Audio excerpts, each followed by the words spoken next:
Hi, welcome back to another video feature of the Immersive Roles Handbook. I am walking through what is called the Islands, Sea and Food Cluster here at World Expo 2015. As you can see from the images here, one of the things you'll notice about the pavilions that have the village structure is, each of them are differentiated. I think this would be quite obvious, but each has a different structure to them. You're going to note this particularly when you see the coffee and the cacao or cocoa clusters here at World Expo. But beyond that, I want to take you around Islands, Sea and Food. And, they begin here with a metaphor. I'm just reading from my handy guide, which is the short guide to the World Expo. No man is an island, but in actual fact, no island is an island. Archipelagos, atolls, and larger isles are interconnected by a web of human and natural relations ranging from trade routes and fishing areas to sea currents and the monsoon cycle.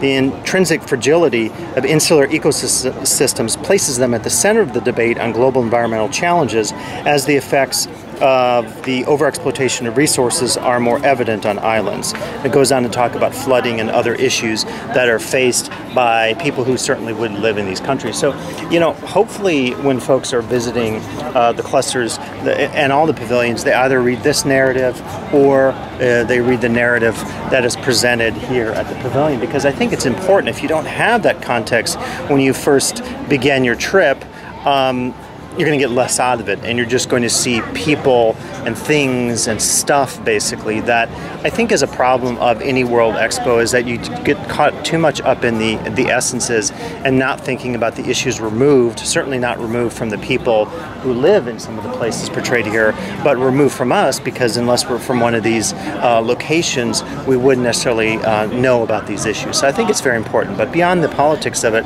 let me just take you around for a quick look, and I'm not going to do a lot of narration. So let's go around and look at Islands, Sea, and Food.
So actually one of the things I was thinking of going through that section, a little bit different structure. In some of the other clusters, they actually have separate buildings for each of the countries. In this case, you saw an entire hall, and it occurred to me, actually here's some, anywhere you go at the expo, there's always a cool sculpture or something that interrupts us. I guess that's a good thing about an expo. But in any case, what was interesting to me is, imagine trying to present the essence of a culture, as if you could ever do that. But imagine trying to do that in one little space, a booth basically. It's not unlike a project if you gave your kid, said, hey, present the culture, and you have this one booth to do it in, sort of at a science fair. The impossibility of doing that is of course a given. But that's something to think about here, is that in a sense, we're still favoring, like we do in the world politically, right? We're still favoring what we used to call the first world and the second world, and then the third world nations come at the bottom. So that core periphery kind of thing going on geopolitically around the world, economically, you see portrayed here as well. And on the one hand, you might say, well, that makes a lot of sense because some of the countries can't afford to participate, they have limited funds and so forth. But I almost wish there were grants, and I don't know if there are, but opportunities available for some of the smaller nations to present more of their culture, people, essences, if you will, because the way it's set up, I think it's always going to favor the giant nations who have all the oil money or technology money or economic and military might, and thus the smaller nations again get the short end of the stick in terms of thinking about what they get to present to the world. So it's just something that reminded me here at the island, sea, and food. But let's continue the tour around here.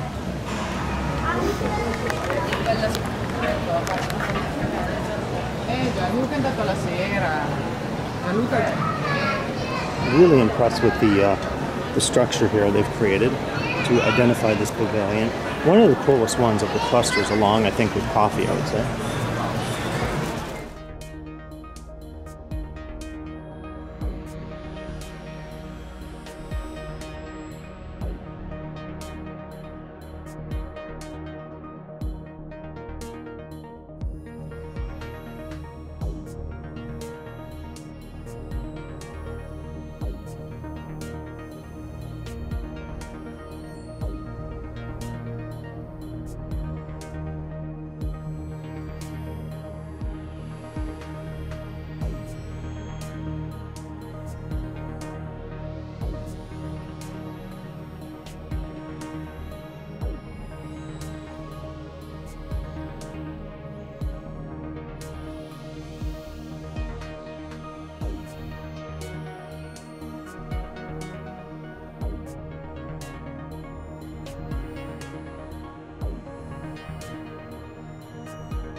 All right, as I flipped the camera on, again, I was thinking that little bigger ones, Maldives had a pretty extensive video screen there.